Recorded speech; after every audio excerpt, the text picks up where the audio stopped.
সম্মানিত শিক্ষক, গবেষকবৃন্দ, সম্মানিত সকল উপস্থিতিবৃন্দ, আজকের এই কর্মশালার বিষয়ের সঙ্গে খুব সম্ভবত ব্রিটিশ লেখক টম ইয়ন, যিনি বিশেষ করে ডিজিটাল ওয়ার্ল্ডে বিজনেস স্ট্র্যাটেজিস্ট অ্যান্ড অ্যানালিসিস হিসেবে স্বনামধন্য, তার একটি বিখ্যাত মন্তব্য খুব সম্ভবত প্রাসঙ্গিক বলে আমার কাছে মনে হয়েছে। তিনি বলেছেন, বিশ্বে বহুল ব্যবহৃত ট্যাক্সি কোম্পানি উবারের নিজের কোনো ট্যাক্সি নেই। বিশ্বে অপ্রতিদ্বন্দ্বী সোশ্যাল মিডিয়া ফেসবুক নিজে কোনো কন্টেন্ট তৈরি করে না। বিশ্বের বৃহত্তম অনলাইন বিজনেস প্ল্যাটফর্ম আলিবাবার কোনো স্টক বা মজুদ পণ্য নেই। বিশ্বের সবচেয়ে বড় আবাসন প্রোভাইডার এয়ারবিএনবির নিজেদের কোনো রিয়েল এস্টেট বা অ্যাসেটস নেই। অর্থাৎ ইনোভেটিভ আইডিয়া দিয়ে তারা যার যার ক্ষেত্রে বিশ্ব শাসন করছে।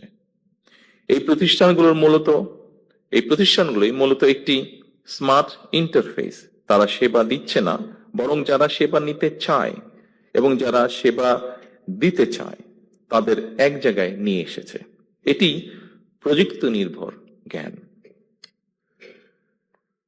সম্মানিত সকল উপস্থিতিবৃন্দ, আমাদের সামর্থ্য সীমাহীন না হলেও সীমিত সম্পদের কার্যকর ব্যবহারের মাধ্যমে অবশ্যই আমাদের পক্ষে নতুন কিছু করা সম্ভব বলে আমি দৃঢ়ভাবে বিশ্বাস করি।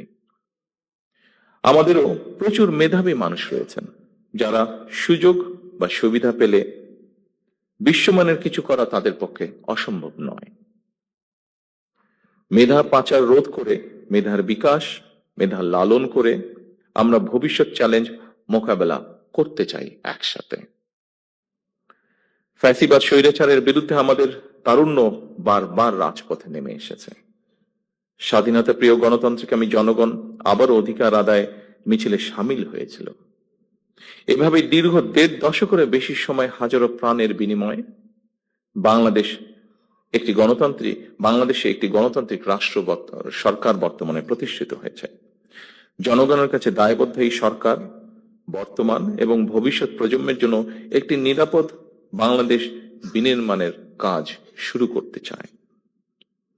বর্তমান গণতান্ত্রিক সরকার একটি জ্ঞান ও মেধাভিত্তিক রাষ্ট্র এবং সমাজ গড়ার কাজও শুরু করতে চায়।